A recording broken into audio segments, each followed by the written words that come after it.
বাড়িতে বসে বোর হচ্ছিলাম, তাই ভাবলাম একটু ঘুরে আসি। কোথায় যাব ঠিক করিনি, তাই নর্মালি স্নান খাওয়া করে বেরিয়ে পড়লাম। দমদম থেকে ট্রেনে উঠে ভাবলাম যেখানে ইচ্ছা সেইখানে নামবো। ফার্স্ট পলতা নামলাম, কিন্তু মনে হলো আর একটু দূরে যাই, তাই ফাইনালি গেলাম হালিশহরে। ওইখানের ওয়েদার খুব ভালো ছিল, সেই জন্য এদিক ওদিক একটুখানি ঘুরে দেখলাম।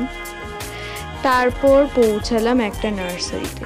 সেইখানটায় খুব সুন্দর গাছ ছিল, দেখে খুব ভালো লাগলো। ভাবলাম কিছু কিনবো, তারপর আর কেনা হলো না।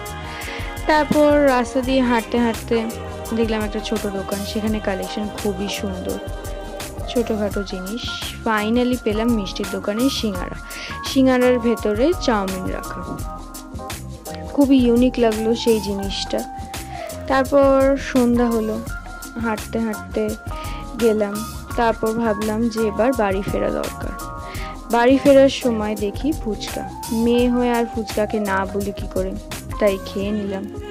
তারপরই দেখি একজন সুন্দর চপ ভাজছে, তাই চপ খেলাম। ফাইনালি 1 কাপ চায় শেষ করলাম আজকে সন্ধ্যা।